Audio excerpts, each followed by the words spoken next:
Richard, so good to see you. Hi. You brought a castle. Please tell us about it. Okay, so this is Hammerstone Keep.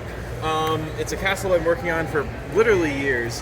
My favorite thing about any, sort of Lego build is like the fine detail. So when I went out to build a castle, I wanted to make sure that my focus was on like the small scenes and like the very small details.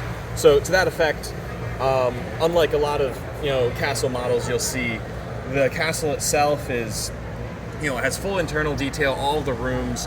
And also I see a lot of like fantasy castles, both in like just general fantasy and in Lego, that don't really have, they don't have realistic proportions, they don't have realistic rooms, they're just all like, they're closer to cathedrals. So my goal in this was to try to make, I did a lot of research, I figured out all the rooms that a castle would normally have, and I tried to put them all inside the castle. So we have, on the bottom, we have the Grand Hall, so just like a general like meeting place and place, everyone comes to eat. In the kind of cutaway part of this castle, since this is a royal castle with like a king, there might be like a high table. On the next floor we have the throne room, audience chamber, and we see we have a scout coming in and giving a report to the king sitting on his throne. On the next floor up, there's the living quarters. So on the left we have the royal suite of rooms. So space is at an extreme premium inside a castle. So the only people who are allowed to have more than one room are the royal family. So we have the solar, which is like the general sitting room you saw with the tables and the chairs and the fireplace. And if you note, the fireplace is everywhere in this thing because castles are super cold and it's hard to keep them heated otherwise. There's the wardrobe, which has general storage, and it's kind of a combination dressing room and valuable storage and clothing storage for like the royal family. There's also a few other rooms for other various people staying in the castle. The armory is on the roof of the castle. That's actually deliberate because so when a castle falls, it typically falls from the bottom floor up, and you want to prevent your enemies from seizing your armory.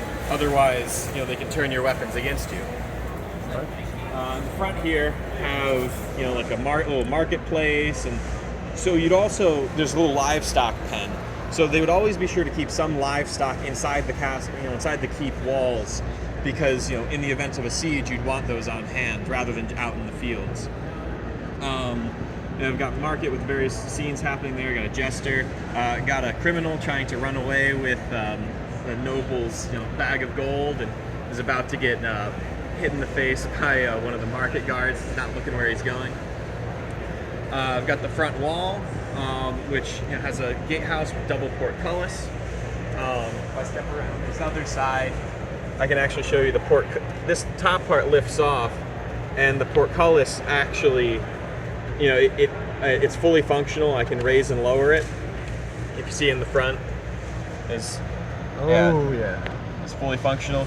So they would have a double portcullis for a castle like this, because you could trap people in between.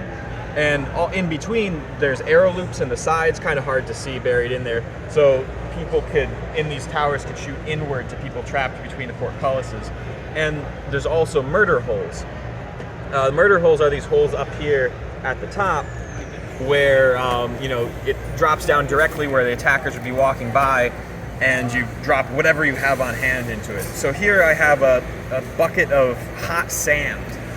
So a lot of times you'll hear like, dropping like burning oil or something down enemies, but oil is very expensive, especially in the Middle Ages. So more frequently they'd either just use boiling water or like sand heated almost to the point of glass. Also is a nice cheap alternative. So you got a drawbridge, which also functions. You got the cranks on the inside that allow it to be raised and lowered, but see, it goes up and down. Outside here, got general wood scenes. Have the mill, which I've motorized. Always important to be grinding your grain to flour. I've got details all under the water. Originally, I was just going to do stud dumping, just like dump a bunch of like blue studs in it just for the water. But I had a lot of these bricks on hand. And I started to place them on. I was like, you can kind of see under it. So I decided to put all sorts of Easter eggs and stuff under there. There's treasure chest, gold, the One Ring, We got some village washerwomen down by the river. Got a wash basin. Washing it in the river. Beating out the water on the side of those rock here.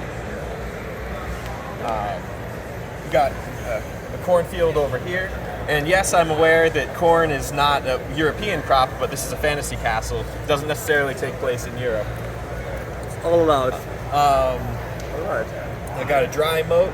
Most of the time when people think of a moat, they think of a wet moat. But in a lot of places, it's not really feasible. I mean, if you can have water in your moat, that's great.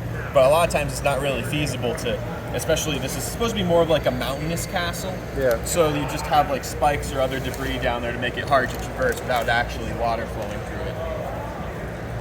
This looks stunning. Thanks.